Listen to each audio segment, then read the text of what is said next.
तो इस एपिसोड की शुरुआत वहीं से होती है जहां पिछला एपिसोड खत्म हुआ था। प्रिंसेस मुदान ये जानकर शॉक होती है कि अब उसका टाइटल छीन लिया गया है और उसे नन बनाकर बौद्धिस्ट आश्रम में भेज दिया जाएगा। उसके बाद तो कुछ गार्ड प्रिंसेस मुदान को घसीटते हुए सू के घर के बाहर ले जाने लगते हैं। प्रिंसेस मुदान चिल्लाते हुए कहती है, तुम लोगों की हिम्मत कैसे हुई मुझे हाथ लगाने की? मैं एम्परर की बहन हूँ, वो मेरे साथ ऐसा नहीं करेगा। ये जरूर नकली फरमान होगा, ये लोग बस सू को बचाने के लिए आए हैं। वे गार्ड्स कुछ भी नहीं सुनते और प्रिंसेस मुदान को घसीटते हुए बाहर ले आते हैं। बाहर पहले से ही एम्परर के खिलाफ विद्रोह करने वाले लोग इकट्ठा होते हैं और येजिंग को देखते ही वे सारे घुटने पर आकर कहते हैं, कमांडर ये आपने इतनी सारी कठिनाइयां सही, लेकिन अब आप वापस आ चुके हैं। आखिरकार हेवन ने न्याय किया, अब आपके फादर की आत्मा को शांति मिल जाएगी। हाँ कमांडर ये हम सब जिंदा हैं सिर्फ आपकी वजह से, क्योंकि आपने ही बॉर्डर पे वॉर लड़के हमें और हमारे परिवार को बचाया है। हम सभी यहाँ पर आपको अपना सम्मान दिखाने के लिए आए हैं। लोगों की ये बातें येजिंग के दिल को छू लेती है और येजिंग एक बूढ़ी लेडी को उठाते हुए कहता है, ऐसा मत करिए प्लीज, आप लोग खड़े हो जाइए। तभी एक गार्ड येजिंग की स्वॉर्ड और उसका कोट लेकर आता है और कहता है, कमांडर ये जब से हंसो ने सुना है कि आप किसी मुसीबत में हैं, तब से ही वे सारे बॉर्डर पर अपनी एक्टिविटी बढ़ा रहे हैं। प्लीज वापस आएं और उन्हें हराएं, साथ ही हमारे देश की रक्षा के लिए आर्मी को लीड करें। सू कोट उठाकर फटाक से येजिंग को देते हुए कहती है, तुम चुपचाप खड़े क्यों हो? क्या तुम अपनी पोस्ट पर वापस नहीं आना चाहते? देखो मैं तुम्हें चेतावनी दे रही हूँ, मेरे फादर ने तुम्हारा नाम साफ करने के चक्कर में बहुत मेहनत की है और मुसीबतें भी उठाई हैं, इसीलिए इस मौके को जाने मत दो। येजिंग अपनी कोट को ओढ़ लेता है और स्वॉर्ड निकालते हुए कहता है, ठीक है तो मैं इसके लिए तैयार हूँ। सभी लोग येजिंग को चीयर करने लगते हैं कि हाँ कमांडर ये सबसे ज्यादा शक्तिशाली हैं और वो हमारी मातृभूमि की रक्षा भी करेंगे। हम अपनी पूरी लाइफ आपको ही फॉलो करेंगे कमांडर ये। आखिर में पड़ी प्रिंसेस मुदान भी कहती है, कमांडर ये कितने ज्यादा हॉट हैं। ये सुनकर तो सारी पब्लिक प्रिंसेस मुदान का मर्डर करने के इरादे से घूरने लगती है। उसके बाद तो वे सभी अंडा सब्जी हड्डी यहाँ तक कि जो कुछ भी मिले उससे प्रिंसेस मुदान को मारते हुए कहते हैं, तुम डायन चुप रहो, तुमने ही कई वफादार परिवार की पीढ़ियों को मरवा डाला। गार्ड भी चिल्लाते हुए कहता है, हाँ ये एक डायन ही है, इससे तो एम्परर से भी झूठ बोला और हमारी मातृभूमि को खतरे में डाल दिया। प्रिंसेस मुदान अब भी अपना एटीट्यूड दिखाते हुए कहती है, तुम लोगों की हिम्मत कैसे हो रही है मुझे मारने की? सू येजिंग को देखते हुए मन ही मन सोच रही होती है कि भले ही ये मेरे साथ अच्छा बिहेव नहीं करता था, लेकिन अंत में ये एक महान देशभक्त है। तभी एक आदमी कहता है, लेडी सू ने ये फैमिली के बचे हुए 2 मेंबर को बचाने के लिए बहुत मेहनत की, यहाँ तक कि उस बेचारी को तो अपना घर भी छोड़ने के लिए मजबूर किया जाने लगा। हालांकि लेडी सू बहुत ही मनमौजी है, लेकिन फिर भी देश के मामलों को वो बहुत ही गहराई से लेती है। अब मेरी नजरों में उसके लिए सम्मान है। अपने बारे में ये सब सुनकर सू तो रो पड़ती है और मन ही मन कहती है, हे भगवान जब से मैं इस दुनिया में आई हूँ तब से ये पहली बार है कि कोई मेरे बारे में अच्छा सोच रहा है। ये सब तो मेरे दिल को छू रहा है। ऐसा लगता है कि मेरे फादर ने सब कुछ पहले ही तय कर लिया था। उन्होंने मुझे नन बनने से बचाया और ये फैमिली का नाम भी साफ कर दिया, साथ ही उन्होंने मेरी इज्जत पे लगे दाग को भी साफ कर दिया। ओ फादर आप ही हैं जिनसे मैं सबसे ज्यादा प्यार करती हूँ। दूसरी ओर लियो कहता है, भाई अब सब कुछ ठीक हो चुका है और हमारी फैमिली का भी नाम साफ कर दिया गया है, इसके लिए हमें लेडी सू का शुक्रगुजार होना चाहिए। ये जिंग लियो को गले लगाता है और कहता है, अब देखो कि मैं हमारी फैमिली को फिर से कैसे बनाता हूँ। दूर होकर येजिंग कहता है, सू तुम्हारा थैंक यू, तुम्हारी इस मदद के लिए मैं हमेशा आभारी रहूंगा। सू कहती है, तुम दोनों का स्वागत है, बस अब तुम लोग कड़ी मेहनत करो। साथ ही सू खुशी से रोते हुए मन ही मन कहती है, यप्पी मैंने येजिंग के फैमिली का नाम साफ कर दिया और डॉक्टर बाइक्विंग के सेक्ट में भी शामिल हो गई। अब तो बस ग्रैंड ट्यूटर नानबिंग ही बचे हैं, एक बार उन्हें भी मना लूं, उसके बाद कोई कांगलान टी पार्टी नहीं होगी और मेरी डेथ भी नहीं होगी और मैं प्राइम मिनिस्टर की खूबसूरत बेटी के रूप में इस जिंदगी का मजा लूंगी। अचानक येजिंग सू के सामने आते हुए कहता है, सू मुझे अपनी सगाई के बारे में कुछ बात करनी है, मैं तुम्हें फॉर्मली प्रपोज करना चाहूंगा, क्या तुम मेरा इंतजार? अचानक डॉक्टर बाइक्विंग सीटी बजाते हैं और सू का ध्यान भी वहाँ चला जाता है। ये देखकर येजिंग गुस्से से मन ही मन कहता है, मैं फिर से सू को प्रपोज करने जा रहा था कि ये डॉक्टर बाइक्विंग इसने टांग अड़ा दी।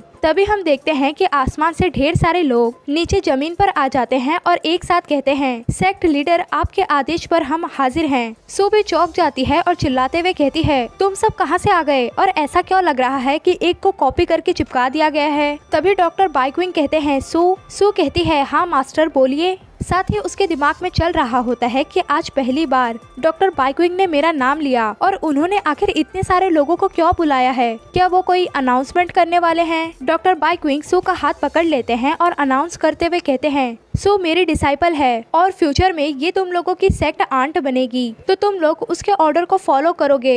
ये सुनकर सभी लोग शॉक हो जाते हैं और कहते हैं, ये पहली बार है कि मास्टर ने अपनी पूरी बात को खत्म किया।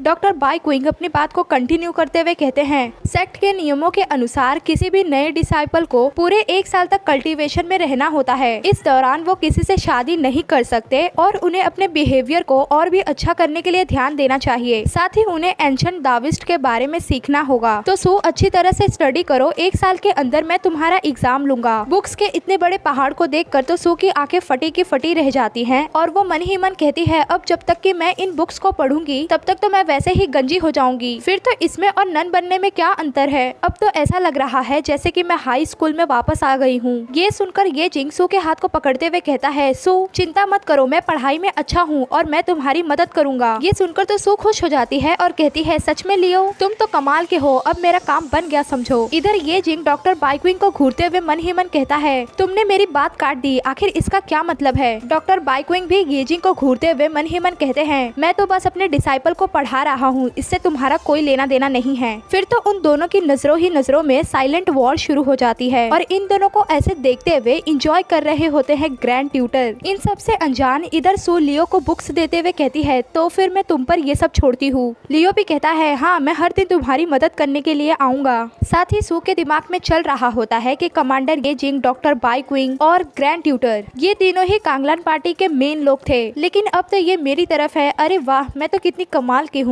ग्रैंड ट्यूटर इन दोनों की वॉर में शामिल होने का इंतजार करते हुए मन ही मन कहते हैं, ऐसा लग रहा है कि बाइकविंग का नजरिया सू के लिए बदल गया है। ये तो और भी दिलचस्प होता जा रहा है। लेकिन इधर प्रिंसेस मुदान गुस्सा हो रही होती है कि आखिर एम्परर मेरे साथ ऐसा कैसे कर सकता है। मैं उसकी अपनी बहन हूँ, फिर भी उसने मुझे बलि का बकरा बना दिया।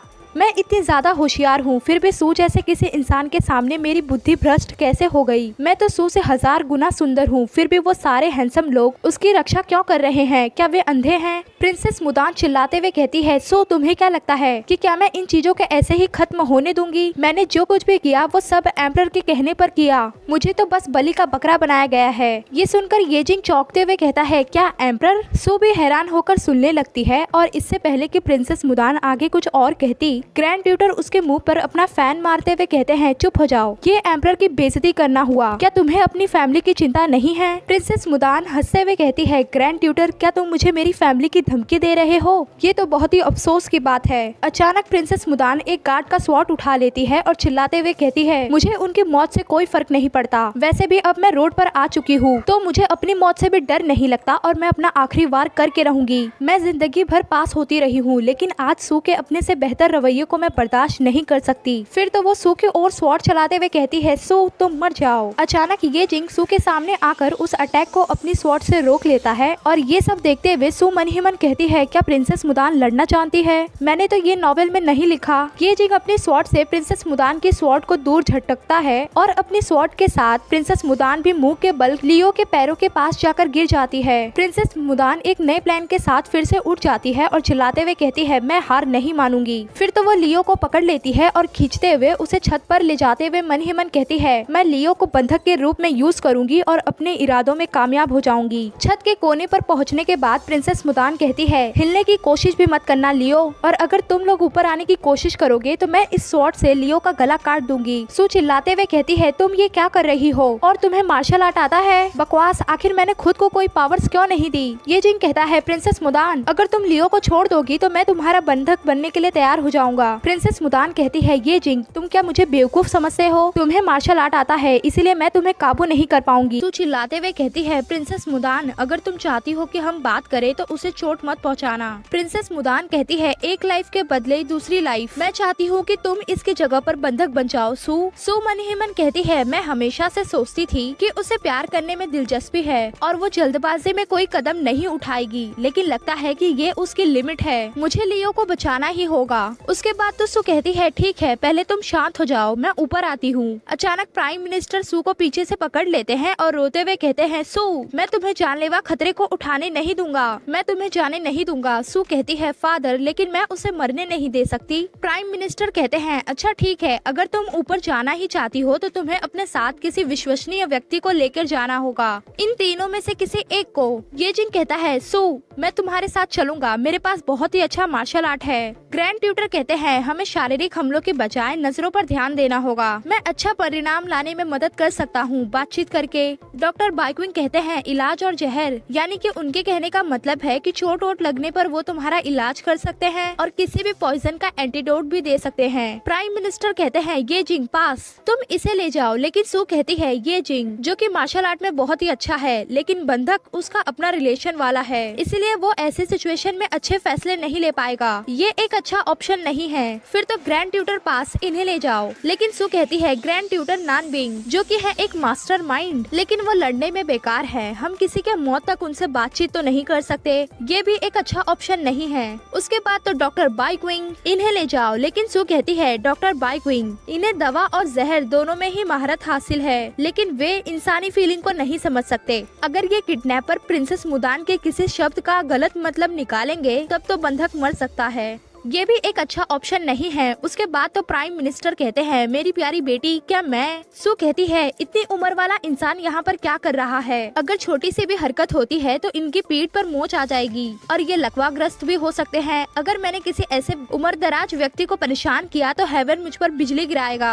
यानी कि प्राइम मिनिस्टर भी बेहतर नहीं है। सब कुछ एनालाइज करने के बाद सू कहती है मैं चुनती हूँ। प्राइम मिनिस्टर कहते हैं हाँ हाँ जल्दी बोलो, इनमें से तुम किसे चुन रही हो। ये तीनों भी इशारे दे रहे होते है कि मुझे चुनो मुझे चुनो। सू कहती है पिकाचू, मैं तुम्हें चुनती हूँ, यानी कि सेक्ट ब्रदर को। ये सुनकर तो उसके साथ साथ सभी लोग चौंक जाते हैं। सू कंटिन्यू करते हुए कहती है मास्टर डॉक्टर बाइकविंग के स्टूडेंट के रूप में मेडिसिन और पॉइजन दोनों के बारे में ही ज्ञान है, इनके छोटे कद को देखते हुए किसी का भी ध्यान इन पर कम जाएगा। इसके अलावा ये फ्लर्टिंग करना भी जानते हैं, ये तो पक्का है कि तुम उस राक्षसी को हराने में मेरी मदद करोगे। तो सेक्ट ब्रदर जी चलो चलते हैं। जी बेचारा कमजोर कांपने लगता है। उसके बाद तो सू उसे बड़ी बड़ी आंखों से देखते हुए कहती है सेक्ट ब्रदर, क्या आप अपनी सिस्टर की मदद नहीं करोगे, क्या मेरे साथ उस राक्षसी के दर्शन करना अच्छा नहीं होगा। सेक्ट ब्रदर बेचारा जी घबरा जाता है और मन ही मन कहता है ओ ये कितनी डरावनी है। इधर प्राइम मिनिस्टर अपना रोना शुरू कर देते हैं कि अब मेरी बेटी को मेरी जरूरत नहीं है, लेकिन वो उस छोटे लड़के को भी नहीं छोड़ रही। इधर ये जिंग भी मन ही मन कहता है मेरे पास इतना अच्छा मार्शल आर्ट है और बॉडी भी, लेकिन मैं एक दुबले पतले लड़के से हार गया। ग्रैंड ट्यूटर भी मन ही मन कहते हैं सबसे जरूरी है प्लान का होना, लेकिन ये लड़का। डॉक्टर बाइकविंग कहते हैं अंधी। असल में उनके कहने का मतलब होता है कि क्या वो अंधी है,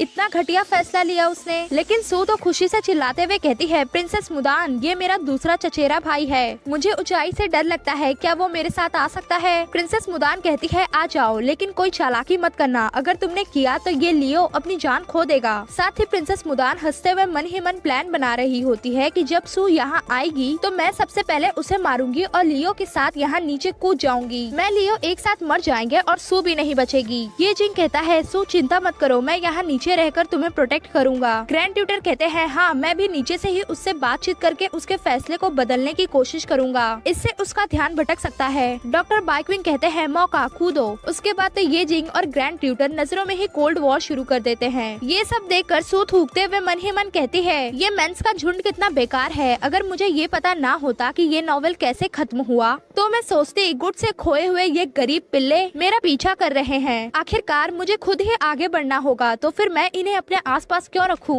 उसके बाद तो किसी तरह सू ऊपर छत पर पहुंचने के लिए चढ़ना शुरू कर देती है। अंत में सू और सेक्ट ब्रदर जी दोनों ही ऊपर पहुंच जाते हैं और सू कांपते हुए कहती है प्रिंसेस मुदान ठीक है तो मैं यहाँ आ चुकी हूँ, अब लियो को जाने दो। प्रिंसेस मुदान कहती है पहले मेरे करीब तो आओ, फिर मैं इसे जाने दूंगी। सू मन ही मन सोचते हुए कहती है अगर मैं गिर भी जाऊँ तो ये जिंग मुझे पकड़ सकता है, मुझे बस इस स्वॉर्ड से सावधान रहना होगा। ऐसा कहते हुए सू आगे बढ़ने लगती है, लेकिन अचानक प्रिंसेस मुदान हंसती है और अपनी स्वॉर्ड सू को मारने के लिए चला देती है। सू बच जाती है और नंगे हाथों से ही स्वॉर्ड को पकड़कर मन ही मन कहती है ये बस एक कॉमिक है, इसीलिए मेरे पास ये ट्रिक भी है, जब तक कि मैं तेजी से एक्शन लेती हूँ तुम मुझे नहीं काट पाओगी, मुझे बस इस स्वॉर्ड से छुटकारा पाना होगा। नीचे ये जिंग एक छोटे से पत्थर से निशाना लगाकर प्रिंसेस मुदान को मारता है, जिससे कि उसके हाथ से वो स्वॉर्ड छूट जाता है और नीचे डॉक्टर बाइकविंग बिंग भी रेडी हो जाते हैं। ग्रैंड ट्यूटर प्रिंसेस मुदान को चिल्लाते हुए कहते हैं, प्रिंसेस मुदान अब भी मौका है, तुम पीछे मुड़ सकती हो। कम से कम उन गरीब लोगों के बारे में सोचो जिन्हें तुम अपने पीछे घर पर छोड़ रही हो।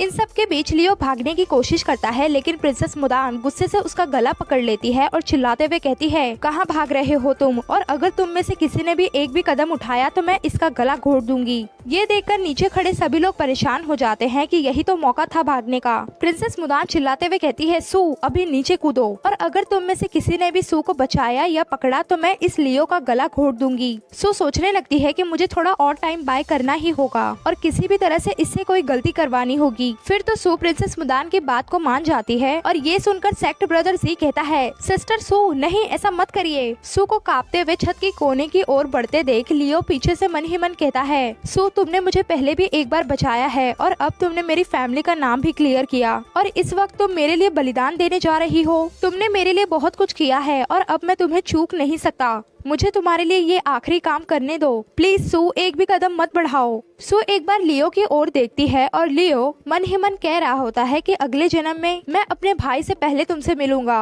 उसके बाद तो वो रोते हुए कहता है, सू मेरे भाई के साथ एक अच्छा लंबा जीवन जियो और मेरी फैमिली को फिर से स्टार्ट करो। मैं पहले जा रहा हूँ, मिलते हैं, मैं ये जोखिम जरूर उठाऊंगा। ऐसा कह के वो प्रिंसेस मुदान को धक्का मारता है जिससे कि वो दोनों ही छत पर गिर जाते हैं। इससे पहले कि वे लुढ़कते हुए नीचे जाकर गिरे, सू लियो को बचाने के लिए आगे बढ़ जाती है और उसके पीछे सेक्ट ब्रदर जी। तभी हम देखते हैं प्रिंसेस मुदान धड़ाम से नीचे गिरती है। अब ये मरी या नहीं ये हमें आगे पता चल ही जाएगा। इधर सू चिल्लाते हुए कहती है, लियो कस के मेरा हाथ पकड़ो। लियो रोते हुए कहता है, तुम ही हो जिसने मुझे पकड़ा है। बेचारा सेक्ट ब्रदर कहता है, सिस्टर मेरी पैंट। असल में तो ये तीनों ही छत से लटक गए होते हैं, यानी कि सू ने लियो को गिरने से पकड़कर बचा लिया और इन दोनों को ही सेक्ट ब्रदर जी ने। सेक्ट ब्रदर जी चिल्लाते हुए कहता है, बस बहुत हो गया, अब मैं और नहीं पकड़ सकता। और सू चिल्ला रही होती है कि सेक्ट ब्रदर आपकी पैंट, अब तो हम गिरने वाले हैं। नीचे ये जिंग, ग्रैंड ट्यूटर, डॉक्टर बाइकविंग तीनों ही अपने हाथ फैलाकर खड़े होते हैं कि नीचे गिरो, हम तुमको कैच कर लेंगे। लेकिन उनका ध्यान नीचे पड़ी प्रिंसेस मुदान पर नहीं होता, जिससे कि वे लड़खड़ा जाते हैं और आपस में ही टकरा कर प्रिंसेस मुदान पर ही गिर जाते हैं। तो चिल्लाते हुए कहती है, सेक्ट ब्रदर आपकी पैंट। सेक्ट ब्रदर जी शर्माते हुए कहता है, ओ सिस्टर मैं तो बहुत ज्यादा शर्मिंदा हो रहा हूँ। सो जिसके हाथ से पहले ही लियो छूट चुका होता है और वो सेक्ट ब्रदर के पैंट के साथ नीचे जाते हुए चिल्लाकर कहती है, सेक्ट ब्रदर ये टाइम नहीं है खुश होने का। अंत में सेक्ट ब्रदर जी की पूरी पैंट ही निकल जाती है और सू सीधा धड़ाम से गिरती है लियो के ऊपर। लियो जो कि पहले ही 3 बेवकूफों के ऊपर गिर चुका होता है, इसीलिए उसे भी ज्यादा चोट नहीं आती। सू फटाक से उठकर अपने बट को सहलाते हुए कहती है, ओह ऐसा लग रहा है जैसे कि मुझे किसी ने 2 हिस्सों में बांट दिया हो। अचानक प्राइम मिनिस्टर सू को पकड़ते हुए कहते हैं, ओ मेरी बेटी क्या तुम ठीक हो? सू उन्हें समझा ही रही होती है कि मैं ठीक हूँ, आप रोइए मत। कि तभी प्राइम मिनिस्टर को दूर उड़ाकर बेवकूफों की टीम जिसमें कि लियो भी शामिल हो गया होता है, वे एक साथ कहते हैं, सू क्या तुम ठीक हो? सू कहती है, मैं ठीक हूँ, अचानक मुझे इतनी गर्मी क्यों लग रही है?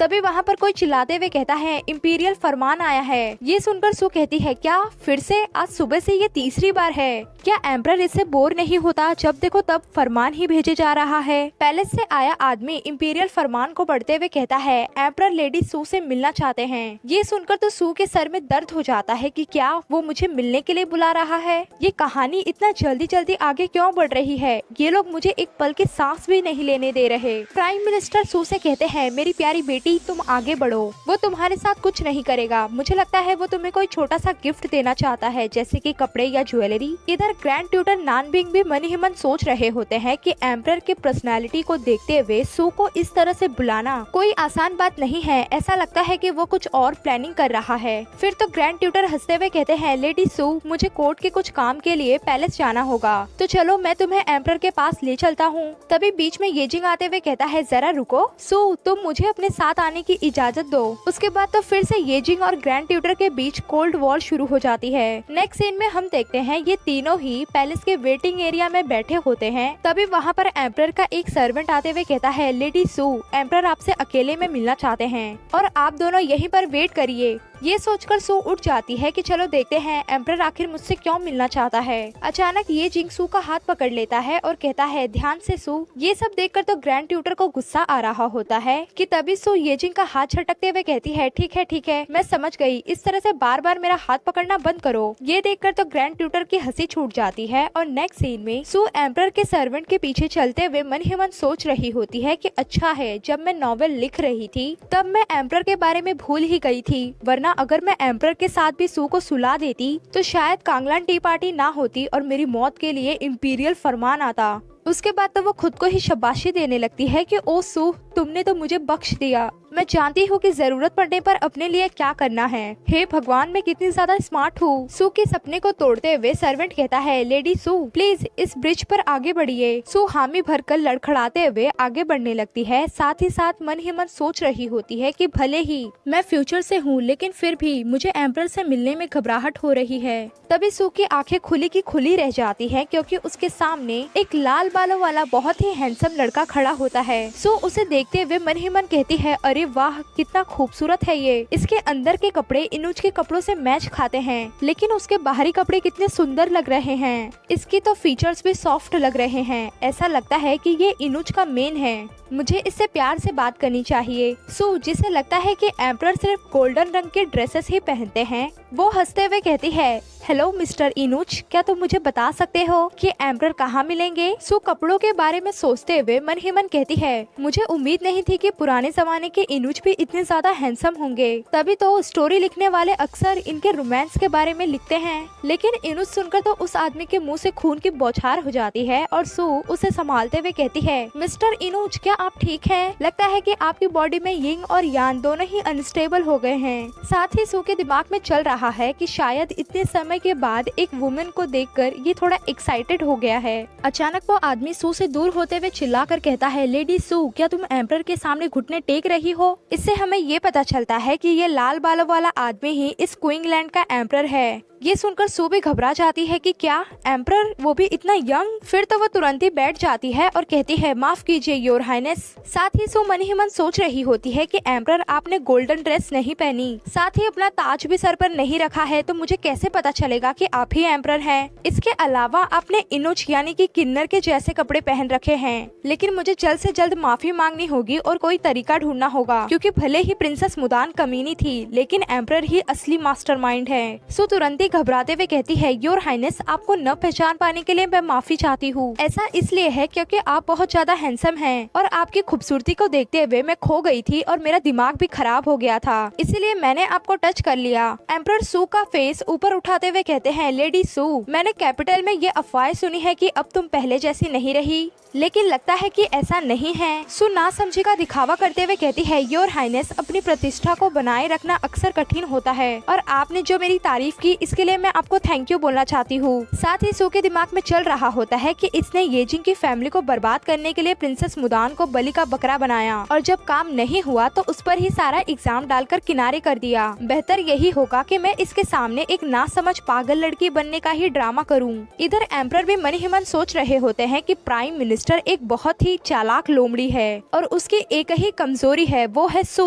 मुझे याद है कि कुछ समय पहले मेरी माँ ने एक मेड को चुना और उसे अच्छी तरह से सिखाकर सू के घर पर भेजा। हालांकि वो प्राइम मिनिस्टर की कॉन्केबाइन बनना चाहती थी, लेकिन उसका असली टारगेट सू के जरिए उसकी पूरी फैमिली यहाँ तक कि प्राइम मिनिस्टर को भी कंट्रोल करने का इरादा था। इतने लंबे समय उस प्लान के अकॉर्डिंग चलने के बाद जब हम आखिरी कदम रखने ही वाले थे कि तभी उस मेड जियाओ की सच्चाई सबके सामने आ गई और उसे निकाल दिया गया। एम्परर सू को एक टक घूरते हुए मन ही मन कहते हैं सू तुम नॉर्मल नहीं हो, आज मैं तुम्हारा टेस्ट लेने वाला हूँ। सू भी मन ही मन सोच रही होती है कि अगर वो मुझे इसी तरह से घूरता रहा तो इसका मतलब ये होगा कि मेरे साथ कुछ भी अच्छा नहीं होने वाला। वेल गाइस मैं आप लोगों को बता दूं, अगर आपने ये स्टोरी स्टार्टिंग से देखी है तो आपको पता होगा कि एम्परर किस मेड के बारे में बात कर रहा है। असल में वो मेड जियाओ थी जिसने बचपन से ही ओरिजिनल सू को गलत सलत चीजें सिखाई और उसे मेंस की ओर जाने के लिए उकसाया। अगर बचपन से ही आपके दिमाग में कोई बात भरी जाएगी तो वो अंत में आप पर हावी हो ही जाएगी। और ऐसा ही ओरिजिनल सू के साथ आगे चलकर हुआ। जब अंत में सारे मेंस उससे परेशान हो गए तो उन्होंने मिलकर कांगलान टी पार्टी रखी और उसमें सू को बहुत बुरी तरह से तड़पा कर मार दिया गया। हालांकि अब हमारी सू ओरिजिनल सू के फेथ को बदल चुकी है, खुद को बेहतर बनाकर और उन सारे मेंस से दोस्ती करके।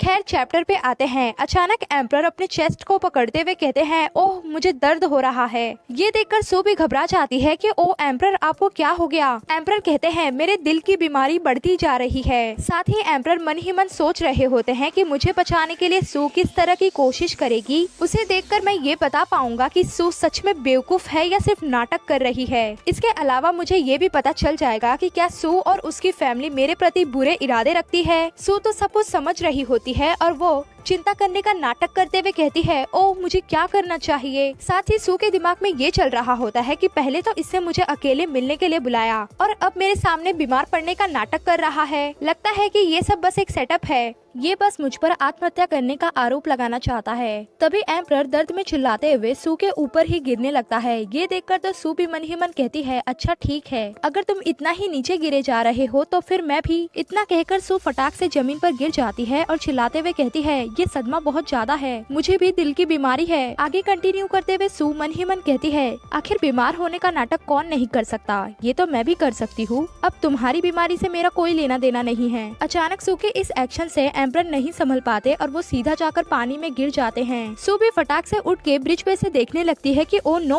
एम्परर एम्परर जल्दी कोई आओ, एम्परर को बचाओ, वो पानी में गिर गए हैं। साथ ही सू के दिमाग में ये भी चल रहा होता है कि क्या पानी में गिरना भी उसके प्लान का हिस्सा था। तभी एम्परर ऊपर आते हुए कहते हैं, मुझे तैरना नहीं आता, मुझे बचाओ। ये सुनकर सू कहती है, इसे देखकर ऐसा तो नहीं लग रहा कि वो अब भी नाटक कर रहा है, लगता है उसे सच में तैरना नहीं आता। लेकिन मैं क्या करूँ, मुझे भी तो तैरना नहीं आता। लेकिन वेट, मुझे याद है कि छोटी गोल मटोल सू बहुत ज्यादा ताकतवर थी, तो शायद मैं भी। तभी सू का ध्यान एक पेड़ पर जाता है और उससे सू को आइडिया मिल जाता है कि उसे क्या करना है। फिर तो सू बहुत ज्यादा ताकत लगाकर उस पेड़ को जड़ से ही उखाड़ लेती है और चिल्लाते हुए कहती है, एम्परर मैं आपको बचाने के लिए पेड़ भी उखाड़ लूंगी, आप बस इस पेड़ को पकड़िएगा और मैं आपको बचा लूंगी। उसके बाद तो सू उस पेड़ को एम्परर पकड़ पाए इसके लिए लटकाती है, लेकिन वो पेड़ सीधा जाके एम्परर के सर पर लगता है, जिससे कि एम्परर फिर से एक बार खून की बौछार कर देते हैं। साथ ही वो डूबने भी लगते हैं और उनके सर पर एक बहुत बड़ा गुरमा फूल जाता है। ये देखकर तो सू पेड़ छोड़कर चिल्ला पड़ती है कि ओ नो,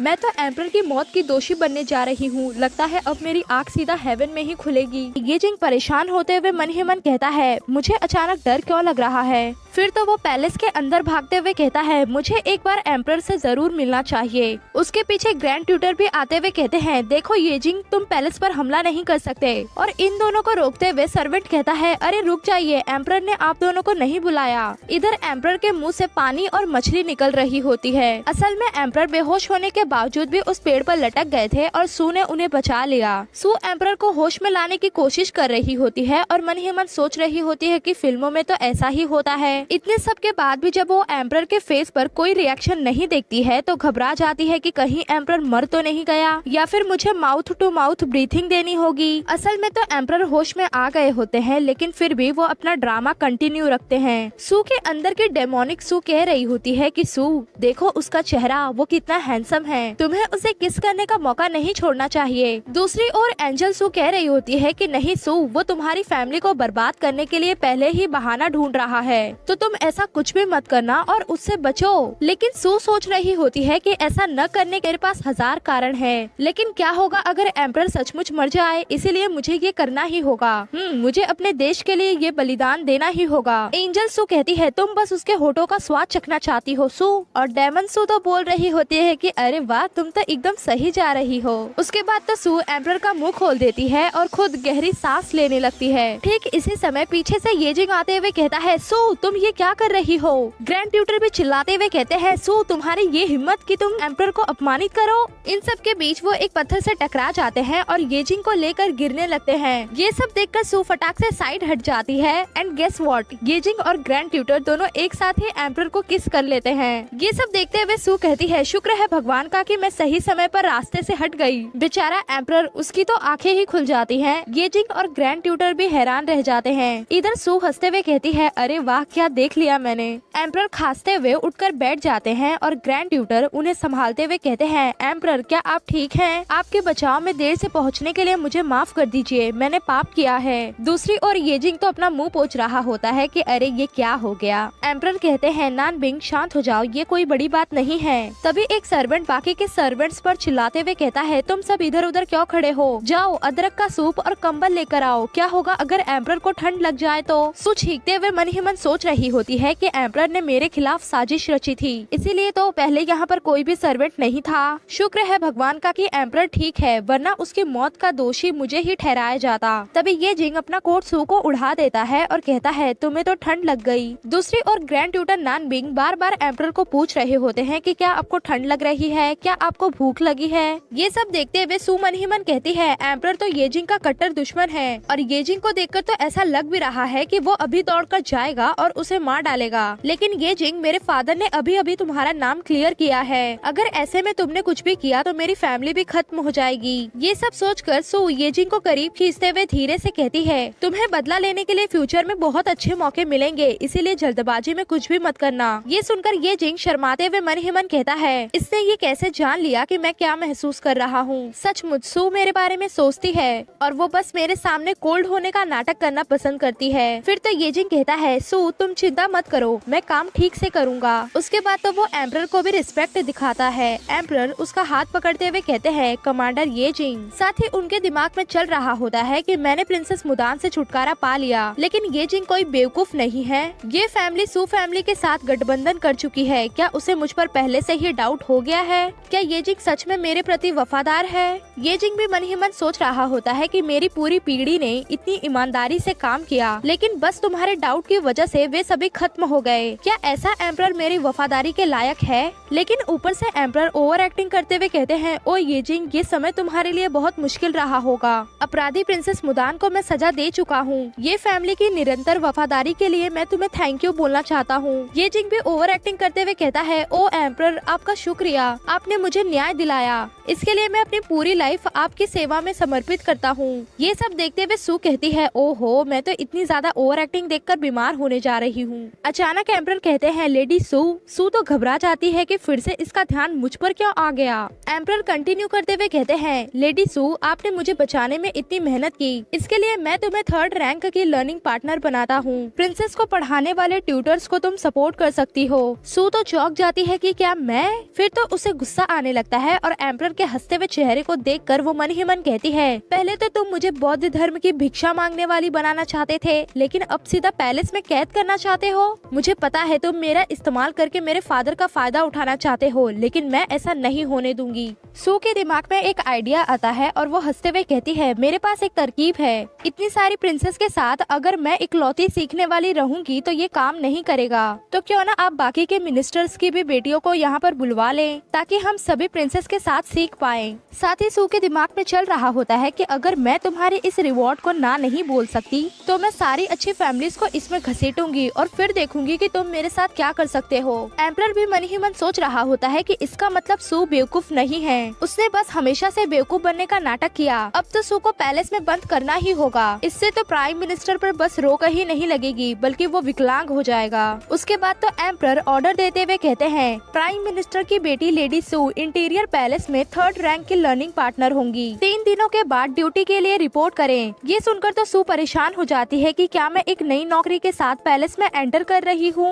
ये मेरे लिए आशीर्वाद है या श्राप। फिर हमारा सीन शिफ्ट होता है अगले दिन। सू ढेर सारी किताबें लेकर बैठी होती है और कहती है, एम्परर के इरादे बिल्कुल भी अच्छे नहीं है, मुझे क्लासिक और मेडिसिन दोनों के बारे में सीखना होगा, साथ ही अपने सेल्फ डिफेंस के लिए कुछ तकनीकें भी सीखने की जरूरत है। सू तो पूरा पढ़ने के मूड में होती है, लेकिन 15 मिनट बाद बिन जल मछली की तरह तड़पते हुए कहती है, ओ मुझे कुछ भी समझ नहीं आ रहा, आज से 2 दिन के बाद मुझे पैलेस में ही रहना होगा, प्लीज किसी को मेरी मदद के लिए भेज दो। ठीक उसी समय लियो आते हुए कहता है, सू चलो कुछ मजा करने चले। लेकिन सू तो लियो का पैर ही पकड़ लेती है और रोते हुए कहती है, ओ लियो प्लीज मुझे बचा लो, मुझे क्लासिक व्लासिक कुछ भी समझ में नहीं आ रहा। लियो भी थपथपाते हुए कहता है, चिंता मत करो सू, मैं तुम्हारी मदद करूंगा। तभी वहाँ पर येजिंग आ जाता है और उसके इस न्यू लुक को देखकर तो सू का भी दिल जोरों से धड़कने लगता है, लेकिन फिर वो खुद को काबू करते हुए कहती है, येजिंग क्या तुम फादर से मिलने के लिए आए हो? साथ ही उसके दिमाग में होता है कि जरूर येजिंग शादी के बारे में बात करने बनने आया होगा। लेकिन फिर वो खुद ही घबरा जाती है कि मैं इस बारे में क्यों सोच रही हूँ, क्या मैं उसका वेट कर रही थी? अरे नहीं, लगता है कि मेरे साथ कुछ गड़बड़ है। ये जिंग कहता है, हाँ सू, मैं कुछ मुद्दों पर तुम्हारे फादर के साथ डिस्कस करने के लिए आया था, लेकिन रास्ते में मैं तुमसे मिलने आ गया। वो दोनों ही एक दूसरे को देख रहे होते हैं कि बीच में लियो आते हुए कहता है, सू चलो मैं तुम्हारी पढ़ाई में मदद करता हूँ। साथ ही लियो मन ही मन सोच रहा होता है कि क्या मैंने पहले ही हार नहीं मान ली थी। जब भी मैं इन दोनों को साथ देखता हूँ तो मेरा दिल दुखता है। थोड़ी देर में ये 3 नमूने भी आ जाते हैं और ग्रैंड ट्यूटर सू को बताने लगते हैं कि वो एम्परर के बिहाफ पर रिवॉर्ड देने और टेस्ट लेने के लिए आए हैं। सेक्ट ब्रदर जी कहता है कि मैं तुम्हें एंशिएंट ग्रंथों को समझने में मदद करने के लिए यहाँ पर आया हूँ, लेकिन वे ये देखकर शॉक हो जाते हैं कि सू पहले ही येजिंग और लियो के साथ पढ़ाई कर रही है। साथ ही ग्रैंड ट्यूटर मन ही मन सोचने लगते हैं कि मैंने शादी को रोकने के लिए ही डॉक्टर बाइकविंग से सिफारिश की कि वो सू को अपना डिसाइपल बना ले, लेकिन ये होने के बाद भी ये इन दोनों भाइयों के इतने करीब क्यों है? कहीं वो सगाई सच्ची तो नहीं? लियो और येजिंग को हटाकर स्टूडेंट और डॉक्टर बाइकविंग दोनों ही सू के पास आ जाते हैं और डॉक्टर बाइकविंग कहते हैं, दवाइयाँ जरूरत। स्टूडेंट अपना डब्बा टेबल पे रखते हुए कहता है, मास्टर ने कहा कि अगर पैलेस में आपको किसी चीज की जरूरत हो तो आप हमसे कह सकती हैं, हम आपके लिए दवाइयाँ तैयार रखेंगे। उसके बाद लियो और स्टूडेंट के बीच मन ही मन लड़ाई होने लगती है कि सू की बगल वाली जगह तो मेरी है। इन सब के चक्कर में गलती से वो डब्बा टेबल पे से नीचे गिर जाता है और उनमें से धुआं फैलने लगता है। धुएं के फैलते ही सभी लोग परेशान हो जाते हैं कि यहाँ पर क्या चल रहा है, ये किस तरह का पाउडर है। और हमारा प्यारा स्टूडेंट जिसने एक प्रॉब्लम क्रिएट कर दी है वो मन ही मन सोचता है, ओ नो, सारी दवाइयाँ तो ठीक है लेकिन मैंने चीजों को मसालेदार बनाने के लिए एक सीक्रेट दवा जोड़ रखी थी जो कि यहाँ मौजूद मेंस के लिए बिल्कुल भी ठीक नहीं है। फिर हम देखते हैं इस दवा का असर ग्रैंड ट्यूटर, लियो, यहाँ तक कि डॉक्टर बाइकविंग पर भी हो जाता है। फिर येजिंग इससे कैसे बच सकता है? इन सभी के दिल की धड़कन बढ़ जाती है और इन्हें गर्मी लगने लगती है। ये सब देख सू अपने सीनियर पर चिल्लाते हुए कहती है, तुम छोटे छोकरे, तुमने अपनी दवा के डिब्बे में ऐसा भी क्या गंदी चीज डाल रखी थी? ये सभी इस तरह की हरकतें क्यों कर रहे हैं? सू मन ही मन सोचने लगती है कि क्या ये उत्तेजित करने वाली दवा हो सकती है? अरे नहीं, आमतौर पर तो ये अपने मास्टर की बात पूरी ईमानदारी से सुनता है, लेकिन आज उसने ऐसा क्यों किया? लेकिन तब तक सू का सीनियर भागते हुए कहता है, जूनियर सिस्टर, तुम बहुत होशियार हो, ये बिल्कुल वैसा ही है जैसा कि तुम सोच रही हो। मैं अभी जाकर इसका एंटीडोट बनाऊंगा, तब तक के लिए तुम इन सब का ख्याल रखो। मुझे तुम पर विश्वास है, तुम ये कर लोगी। सू तो डर जाती है कि नहीं, मुझे इन चारों के साथ अकेला मत छोड़ो, तुम शैतान सीनियर ब्रदर। लेकिन तब तक तो बेचारी सू को वो चारों ही घेर लेते हैं और सू मन ही मन कहती है, ओ नो, मेरा वो बुरा, गंदा, बेकार सपना अब सच हो रहा है। फिर तो सू अपना सर जोर से हिलाते हुए मन ही मन कहती है, नहीं, मैं अपने टुकड़े टुकड़े नहीं होने दूंगी और ना ही वो सपना कभी सच होने दूंगी। उसके बाद तो सू अपने मास्टर डॉक्टर बाइकविंग को जोर जोर से हिलाने लगती है कि मास्टर जाग जाइए, कम से कम मुझे ये बता दीजिए कि इस दवा के असर को मैं कैसे खत्म करूं। लेकिन डॉक्टर बाइकविंग तो सू को गले ही लगा लेते हैं और कहते हैं, वेंट रिलीज। सू कहती है, आप क्या बकवास कर रहे हो, मुझे कुछ भी समझ नहीं आ रहा। फिर तो वो अपने मास्टर को दूर धकेलने लगती है कि मास्टर शांत हो जाइए, आपसे ये एक्सपेक्ट किया जाता है कि आप दूसरों के लिए उदाहरण बनेंगे। मेरे मन में आपके लिए जीवन भर का सम्मान है, कृपया इस तरह की हरकतें ना करें। लेकिन वो तो सू के ऊपर ही आ जाता है और अपने कपड़े भी निकालने लगता है। ये सब देख सू घबरा जाती है, लेकिन तभी बीच में येजिंग आते हुए कहता है, डॉक्टर बाइकविंग, उससे दूर रहो। उसके बाद तो वो डॉक्टर बाइकविंग के ऊपर ही आ जाता है और कहता है, उसे छुओ मत। इनके इस रोमांटिक लड़ाई को देखते हुए सू चिल्लाकर कहती है, लड़ना बंद करो। लेकिन तभी सू का हाथ पकड़ के अपने करीब खींच लेता है लियो और वो सू से कहने लगता है कि सू, मुझे खुद को गले लगाने दो। सू कहती है, लियो तुम भी। साथ ही सू के दिमाग में चल रहा होता है कि प्यारी छोटे लड़की को क्या हुआ, लेकिन तब तक तो वो सू को किस ही कर देता है, ये मन ही मन कहते हुए कि मैं इस पल के लिए कब से तरस रहा हूँ। सू के मन में चलने लगता है कि लियो जो कि एक एंजल है, बहुत ही अच्छा और प्यारा, ओ प्यारे एंजल, मुझे मेरे पापों से मुक्त करो और स्वर्ग में ले चलो। लेकिन असल में तो सू लियो को दूर करते हुए चिल्लाकर कहती है, तुम इतना नीचे कैसे गिर सकते हो? जागो लियो, तुम उनके जैसे नहीं हो। लियो शर्माते हुए कहता है, मैं क्या था सू, मुझे माफ कर दो। असल में तो लियो को कुछ भी समझ नहीं आ रहा होता, लेकिन फिर भी वो खुद को काबू करने के लिए बांध लेता है और कहता है, अब मैंने खुद को बांध लिया है, प्लीज मुझ पर गुस्सा मत हो। लियो को इस पोजीशन में बंधा देख सू के नाक से तो खून ही आ जाता है कि हालात को और बदतर मत बनाओ। लेकिन तभी अचानक सू के पीछे से आ जाता है ये जिंग और वो सू को दीवार से ही चिपका देता है। बेचारी सू मन ही मन सोचने लगती है कि ये जिंग भालू की तरह मजबूत है, मैं उसके खिलाफ नहीं जीत सकती, मुझे कुछ करना पड़ेगा। उसके बाद तो सू कहती है, ये जिंग मुझसे दूर हटो, अपने हाथ हटाओ। फिर तो ये जिंग सू का फेस पकड़ लेता है और कहता है, सुनो, तुम मुझे बहुत पसंद करती थी, अब क्या हुआ? सू घबराकर चिल्लाते हुए कहती है, मैं तुम्हें पहले भी तुम्हारे बॉडी के लिए पसंद करती थी। ये जिंग तो मानता ही नहीं और कहता है, जो भी हो, फिर अब कैसा रहेगा? क्या तुम अब भी मेरी बॉडी चाहती हो? इन सब से सू बहुत ज्यादा घबरा जाती है और ये जिंग कंटिन्यू करते हुए कहता है, मैं तुम्हें फोर्स नहीं करूंगा सू, लेकिन अगर तुम चाहो तो मैं अपनी बॉडी तुम्हें दे दूंगा। इससे पहले कि सू कुछ कहती, ग्रैंड ट्यूटर नानबिंग ये जिंग के बाल को पकड़कर उसे दूर पटक देते हैं। ये जिंग की आत्मा निकाल लेने के बाद ग्रैंड ट्यूटर सू से कहते हैं, अब वो नहीं हिलेगा। सू घबराते हुए कहती है, थैंक यू।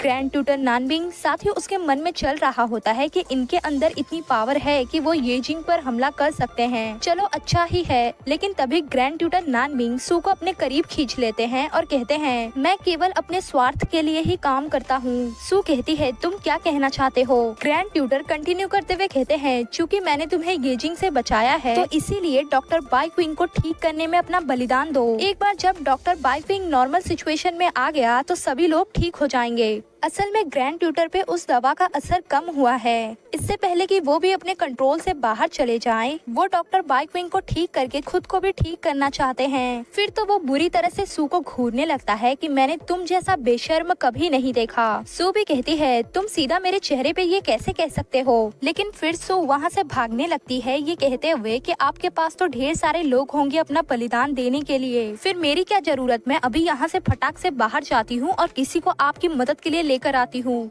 ग्रैंड ट्यूटर सू की बेल्ट ही पकड़ लेते हैं कि तुम्हारे वापस आने से पहले तो हम सब मर चुके होंगे। अगर प्राइम मिनिस्टर के घर पे 4 लोगों की मौत हो जाए तो ये तुम्हारी फैमिली के लिए बिल्कुल भी अच्छा नहीं है। फिर तो सू भी मन ही मन सोचने लगती है कि क्या फादर को बचाने के लिए अपनी बॉडी बेच दूं या फिर अपनी सारी संपत्ति खोकर होमलेस हो जाऊं। फिर तो वो मान जाती है डॉक्टर बाइक्विंग को मदद करने के लिए। अब सू डॉक्टर बाइक्विंग के साथ माहौल बनाने ही वाली होती है कि तभी सीनियर खिड़की से आते हुए कहता है, जूनियर सिस्टर मुझे माफ कर दो, मैं एंटीडोट ले आया हूँ। सू भी चिल्लाते हुए कहती है, तुम हमेशा गलत टाइम पर ही क्यों आते हो? फिर तो सू डॉक्टर बाइक्विंग को गले लगाती है और फिर दूर होते हुए कहती है, मैं आपकी डिसाइपल आपका इलाज करना शुरू करूंगी। डॉक्टर बाइक्विंग भी सू का फेस टच करते हुए उसे किस करने की कोशिश करते ही हैं कि सू उनका गला पकड़ लेती है और सीनियर ब्रदर उन्हें जबरदस्ती एंटीडोट पिलाने लगते हैं। अंत में सीनियर स्टूडेंट अपने मास्टर को वो एंटीडोट पिला देता है और बाकी के सभी लोग भी पी लेते हैं। ठीक इसी टाइम पर वहाँ प्राइम मिनिस्टर आ जाते हैं ये कहते हुए कि मेरी प्यारी बेटी, जो कि कल तुम पैलेस जाने वाली हो तो मुझे तुम्हें कुछ बातें बतानी हैं। लेकिन वो ये देखकर हैरान हो जाते हैं कि उनकी बेटी के कमरे में लियो जो कि अजीब तरीके से बंधा पड़ा है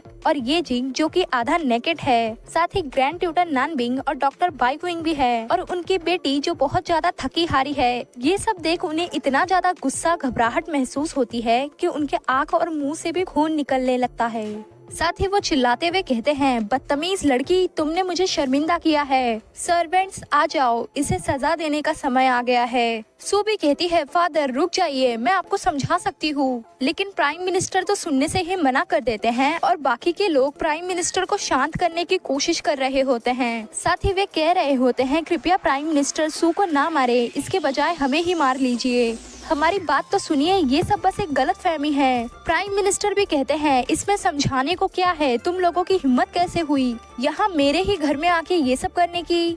में दिखाया जाता है इंपीरियल पैलेस, जहाँ पर एम्परर की माँ एम्परर से कहती हैं, तो तुमने आज सू को देखा, मुझे बताओ कि तुम उसके बारे में क्या सोचते हो। सू के बारे में सोचते हुए एम्परर कहते हैं, जैसे कि मुझे उम्मीद थी, सू कोई सिंपल लड़की नहीं है। साथ ही उनके दिमाग में चल रहा होता है कि सू तो दिलचस्प है, उसने मेरा ध्यान खींच लिया है।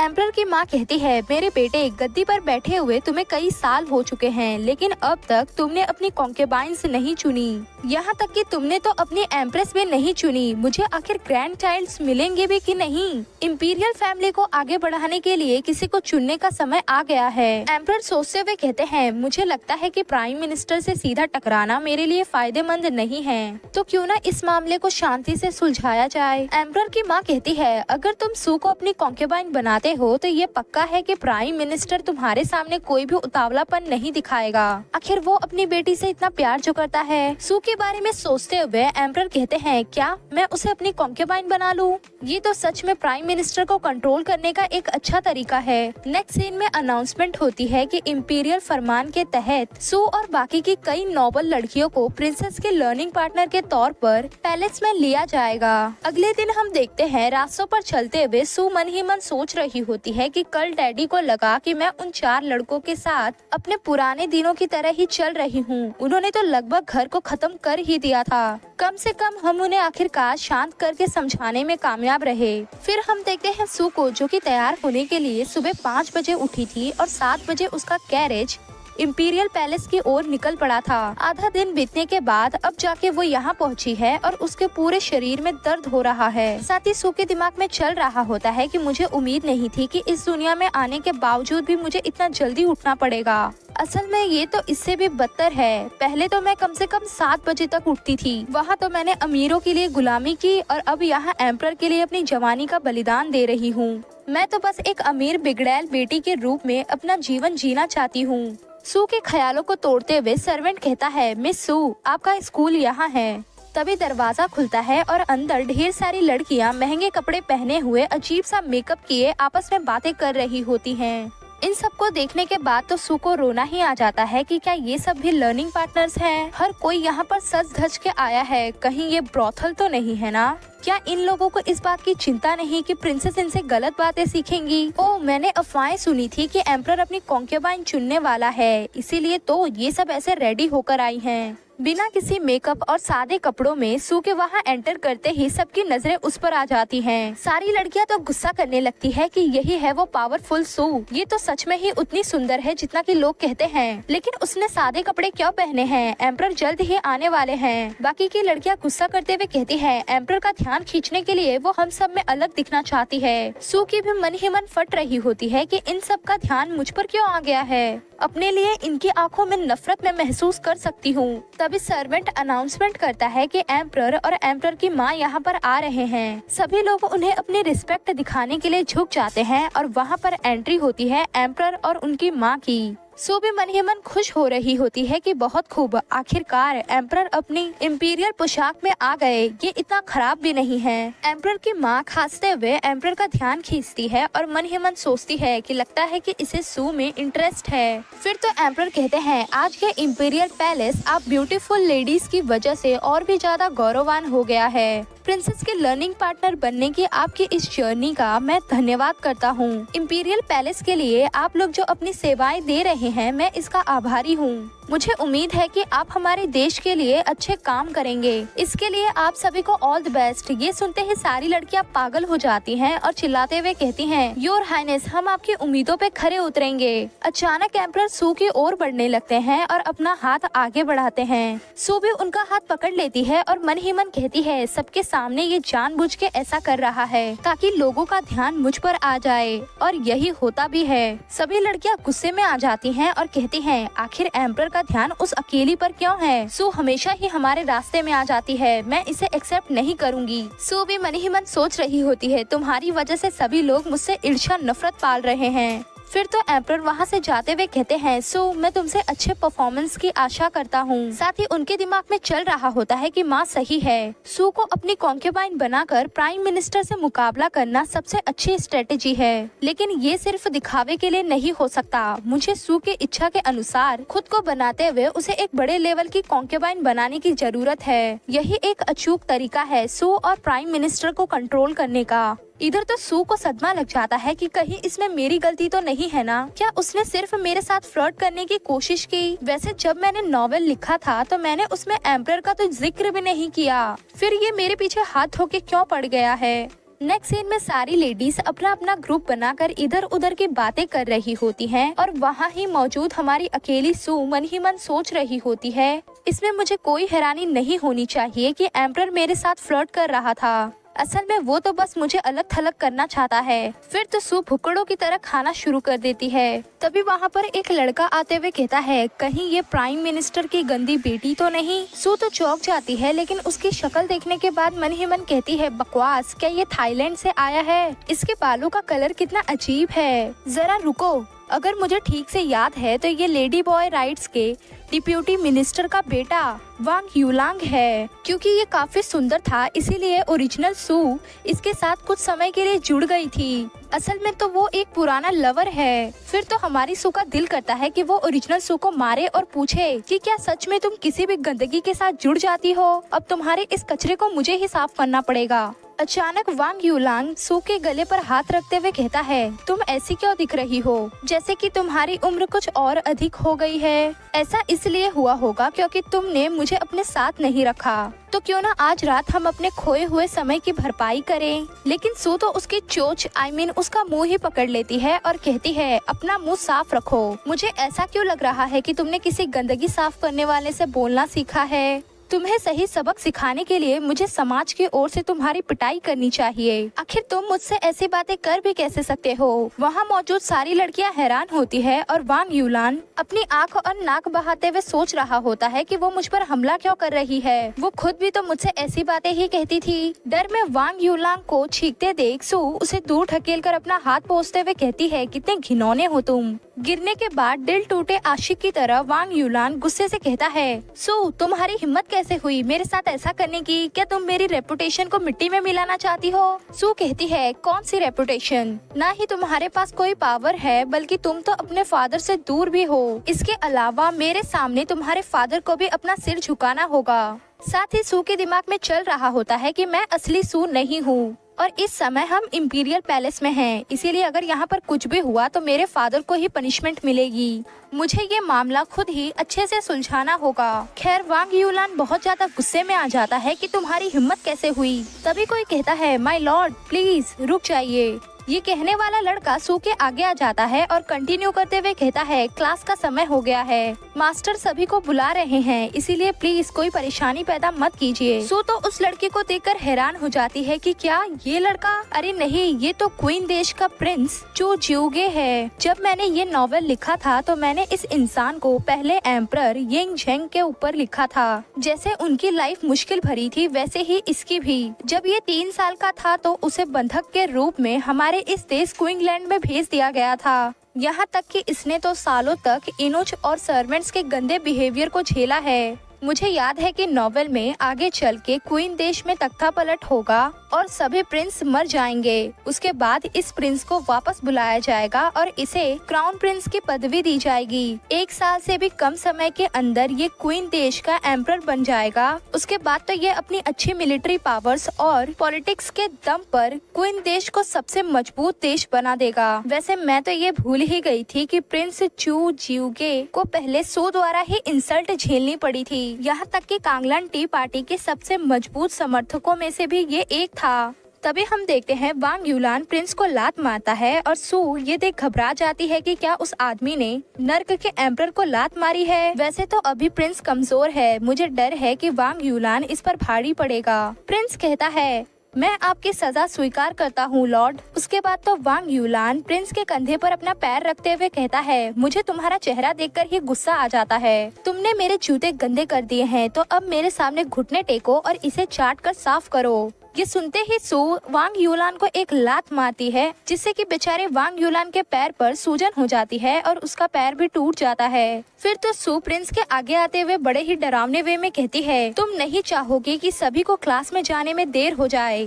अगर ऐसा हुआ तो एम्परर इसकी जांच करेंगे और उनके परिणामों को संभालने के लिए तुम तैयार हो जाना। वांग यूलान रोते हुए कहता है, सू क्या तुम पागल हो गई हो? सू कहती है, मैं एक समझदार लेडी हूँ और अपने सामने ऐसे ही किसी को बुली होते नहीं देख सकती। सकती। हमें सभी के साथ अच्छा और समान बिहेव करना चाहिए। हमारी न्यू कैरेक्टर की एंट्री हो चुकी है जो कि क्वीन देश का प्रिंस है और उसका नाम चू ज्यूगे है। असल में ये एक बंधक प्रिंस के रूप में क्वींसलैंड में रह रहा है। पहले के जमाने में छोटे मोटे देश किसी बड़े देश के अंडर आ जाते थे और उन्हें अपनी वफादारी दिखाने के लिए अपने प्रिंस या प्रिंसेस को उनके देश में भेज देते थे। साथ ही सू हमें मन ही मन बताती है कि जब मैं अपने मेडिकल स्कूल में थी तो अक्सर टीचर्स मेरे राइटिंग स्किल की तारीफ किया करते थे, जिससे चिढ़कर बाकी के बच्चों ने मुझे 3 साल तक अपने ग्रुप से बाहर रखा और इसके साथ ही वो मुझे बुली भी किया करते थे।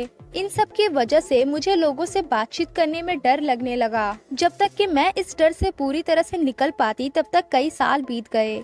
तभी पीछे से वांग यूलान चिल्लाते हुए कहता है, सो मैं इस लड़की को सबक सिखा रहा हूँ तो इससे तुम्हारा क्या लेना देना है। साथ ही वो मन ही मन सोच रहा होता है कि मैंने पहले भी तो इस बंधक प्रिंस को बहुत परेशान किया है, तब तो सू कुछ नहीं बोलती थी। अब क्या ये बंधक प्रिंस सू को हैंडसम लगने लगा है। सू भी डरावने वे में कहती है, इससे मेरा क्या लेना देना है। तो अब ध्यान से सुनो, चू ज्यूगे अब से मेरी प्रोटेक्शन में है। अगर इसे किसी ने धमकाने या परेशान करने की हिम्मत की तो सजा के तौर पर मैं एम्परर से उसका सर काटने के लिए कहूँगी। ये सुनकर सभी लोग शॉक हो जाते हैं और वांग यूलान मन ही मन कहता है, हमारे पुराने रिश्ते के बावजूद भी उसने उसकी मदद की और सबके सामने मेरे से इतनी बुरी तरह से बिहेव किया। आज से सू तुम मेरी दुश्मन हो और इसके लिए सिर्फ तुम ही जिम्मेदार हो। फिर तो सू बंधक प्रिंस से कहती है, आज के बाद अगर कोई तुम्हें धमकाने की हिम्मत करता है तो बस उसे मेरा नाम बताना, सिवाय एम्परर के। अगर उसने तुम्हें धमकाया तो भूल जाना कि मैंने कभी ऐसा कुछ कहा भी था। ये सुनकर बंधक प्रिंस हंस देता है कि एम्परर के आगे तुम भी क्या ही बोल सकती हो। खैर वो सू को अपनी मदद करने के लिए थैंक यू बोलता है। साथ ही साथ मन ही मन सोचने लगता है कि कोई भी अगर कोई काम करता है तो उसके पीछे उसका रीजन जरूर होता है। अगर सू ने मेरी मदद की है इसका मतलब उसका कोई न कोई तो प्लान है। सू कहती है, क्या तुम्हें कहीं चोट लगी है? मेरी क्लास जल्द ही शुरू होने वाली है।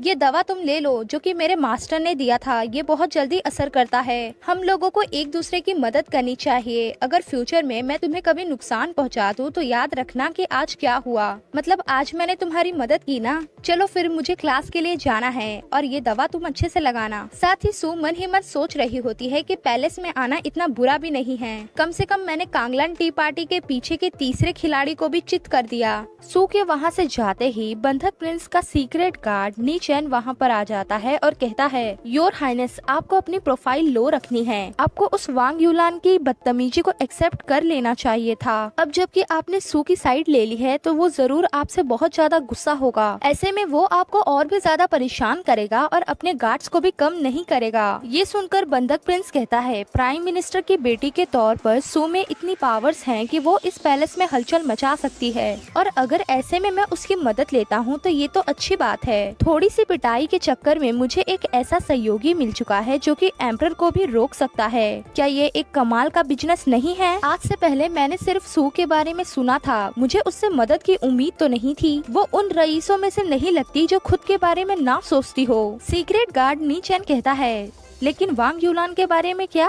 बंधक प्रिंस कहता है, उसके घर जाने के रास्ते में उसे अपंग बनाने का तरीका निकालो। नी चैन हामी भरकर चला जाता है और बंधक प्रिंस मेडिसिन को देखते हुए मन ही मन कहता है, मेरे साथ इतनी अच्छी तरह से बिहेव सिर्फ मेरी माँ ने किया था। मुझे इस देश में बंधक प्रिंस बने 13 साल हो गए हैं। इतने सालों में मैंने हर किसी से इंसल्ट सही, लोगों के लिए मजाक का पात्र बनता रहा, लेकिन अब लेडी सू मैं तुम्हारे साथ अपनी अगली मुलाकात का इंतजार करूंगा। दूसरी ओर स्कूल में सू बड़ी बोर होते हुए अपनी क्लास में बैठी होती है और तभी एजुकेशन मेंटोर आते हुए कहती है, आप सभी यहाँ पर शांति से इंतजार कीजिए, सारी प्रिंसेस जल्द ही यहाँ आएंगी। सू भी मन ही मन कहती है कि मुझे उम्मीद है कि बाकी की प्रिंसेस मुदान जैसी तो नहीं ही होंगी। तभी सू को कोई बुलाता है और सू अपने आसपास देखने लगती है। असल में वो लियो होता है और उसे देखते ही सू फटाक से उसके पास पहुँचते हुए कहती है, तुम यहाँ पर कैसे? लियो उसे बताता है कि ये स्कूल इंपीरियल सर्वेंट्स के फैमिली के लोगों के लिए भी है और अब जबकि एम्परर ने येजिंग को बहाल कर दिया है तो मैं वापस अपनी स्टडी कंटिन्यू कर सकता हूँ। सू कहती है, ओ समझी, अब तो हम एक ही स्कूल में पढ़ रहे हैं, इसका मतलब है हम हर दिन मिलेंगे और अगर ऐसे में मैं किसी प्रॉब्लम में फंसी तो मैं तुम्हें ढूंढने आऊंगी। साथ ही सू के दिमाग में चल रहा होता है कि मुझे नहीं पता कि यहाँ पर फाइनल एग्जाम्स होते हैं या नहीं, लेकिन अगर अगर हुए तो इसके लिए टॉप स्टूडेंट की तो जरूरत पड़ेगी ही, और ऐसे में लियो बहुत काम आएगा।